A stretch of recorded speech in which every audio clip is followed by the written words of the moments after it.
Sholat diwajibkan bagi semua muslim balik yang berakal. Mereka mukallaf, orang yang terkena beban syariat. Yang diperbolehkan untuk meninggalkan sholat hanyalah anak yang belum balik dan orang yang tak berakal. Namun, wanita yang sedang nifas dan haid tidak diperbolehkan untuk sholat. Lantas, bagi orang yang sakit diwajibkan untuk sholat. Namun, ada beberapa keringanan untuk bagi orang yang sakit. Lantas, bagaimana dengan orang yang tak mampu berdiri, tak mampu duduk, bahkan tak mampu menggerakkan tubuhnya? Simak tata cara bagi orang yang sakit. Next. Baik, yang pertama itu orang yang tak mampu berdiri. Diperbolehkan sholat sambil duduk dengan ketentuan sebagai berikut. Yang digambar ini adalah contoh dengan sholat duduk.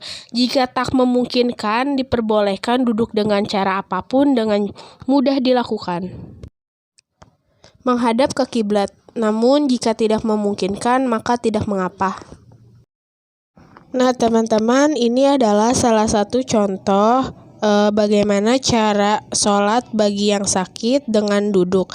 Yang pertama itu duduk sambil niat sholat seperti biasa. Yang kedua kemudian takbir. Yang ketiga cara takbir dan bersedekap sama seperti sholat dalam keadaan berdiri. Tangan diangkat hingga sejajar dengan telinga. Kemudian tangan kanan diletakkan di atas tangan kiri. Nah, kemudian gambar keempat.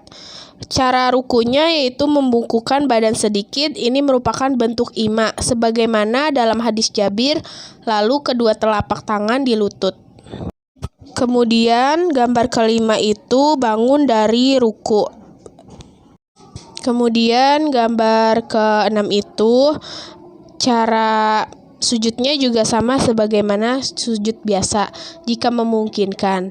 Jika tidak memungkinkan, maka membungkukkan badannya lebih banyak dari ketika ruku. Setelah gambar ke-6, kita lanjut gambar ke-7. Nah, gambar ke-7 ini adalah bangun dari sujud. Setelah itu gambar ke-8, sujud lagi. Nah, sujudnya itu juga sama sebagaimana sujud biasa.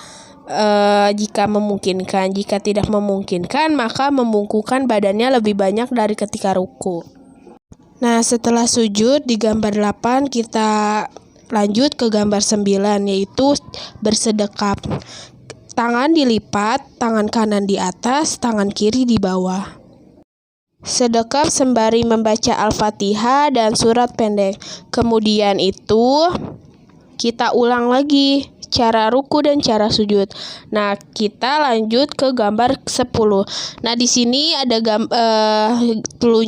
menunjuk. Nah, itu tahiyat akhir. Kemudian kita lanjut ke gambar 11, salam. Yang terakhir itu berdoa. Terima kasih. Inilah tata cara sholat bagi orang yang sakit dengan cara duduk. Oke, selanjutnya di sini ada gambar sholat berbaring menyamping. Nah, di sini contohnya bila seseorang sakit dan tak mampu berdiri maupun duduk, maka diperbolehkan untuk sholat sambil berbaring. Sholat sambil berbaring ada dua macam. Yang pertama itu ala zanbin, berbaring menyamping. Nah, yang kedua itu mustalqiyan, terlentang. Nah, di sini saya akan menjelaskan dulu apa ala zanbin, sholat berbaring menyamping. Oke, di sini saya akan menjelaskan bagaimana tata cara sholat berbaring menyamping. Nah, yang pertama itu sholat berbaring menyamping itu menghadap ke kanan dan ke arah kiblat. Jika memungkinkan, jika tidak bisa menyamping ke kanan, maka menyamping ke kiri, namun tetap arah ke kiblat. Jika tidak memungkinkan untuk menghadap kiblat, maka tidak mengapa. Oke, cara keduanya itu cara bertakbir dan bersedekap, sama seperti sholat dalam keadaan berdiri. Tangan diangkat sejajar dengan telinga. Setelah itu, tangan kanan diletakkan di atas tangan kiri. Kemudian, cara rukunya dengan menundukkan kepala sedikit. Ini merupakan bentuk ima. Sebagaimana dalam hadis Jabir, kemudian kedua tangan diluruskan ke arah lutut. Next, cara keempat yaitu cara sujudnya dengan menundukkan kepala lebih banyak dari ketika ruku. Kedua tangan diluruskan ke arah lutut. Nah, cara terakhir yaitu cara tasyahud dengan meluruskan tangan ke arah lutut, namun jari telunjuk tetap berisyarat ke arah kiblat. Nah, itulah tata cara sholat berbaring menyamping. Next. Oke, selanjutnya saya akan menjelaskan mustalqiyan, yaitu sholat telentang.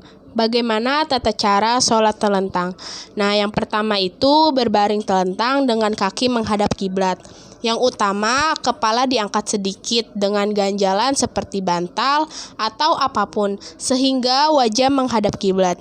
Jika tidak memungkinkan, maka tidak mengapa. Nah, yang kedua itu cara bertakbir dan bersedekap, sama sebagaimana sholat dalam keadaan berdiri. Nah, yang ketiga, cara rukunya dengan menundukkan kepala sedikit. Ini merupakan bentuk ima. Sebagaimana dalam hadis Jabir, kemudian kedua tangan diluruskan ke arah lutut. Nah, cara sujud. Cara sujudnya dengan menunjukkan kepala lebih banyak dari ketika ruku. Kedua tangan diluruskan ke arah lutut. Nah, yang terakhir itu cara tasyahud dengan meluruskan tangan ke arah lutut. Namun, jari telunjuk tetap berisyarat ke arah kiblat. Nah, itulah tata cara mustalqiyan, yaitu sholat telentang.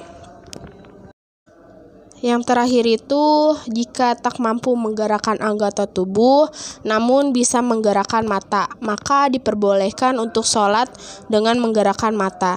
Ini masih termasuk makna al-ima. Kedipkan mata ketika takbir dan ruku, kemudian kedipkan banyak untuk sujud. Disertai dengan gerakan lisan ketika membaca bacaan sholat. Jika lisan tak mampu digerakkan, maka bacaan sholat pun dapat dibaca dalam hati. Jika tak mampu menggerakkan anggota tubuh sama sekali, namun masih sadar, maka sholat dilakukan dengan hati. Maksudnya adalah membayangkan dalam hati gerakan-gerakan sholat yang disertai gerakan lisan ketika membaca bacaan sholat. Jika lisan tak mampu digerakkan, maka bacaan sholat pun dibaca dalam hati. Nah, itu tadi tata cara sholat bagi muslim yang dalam keadaan sakit.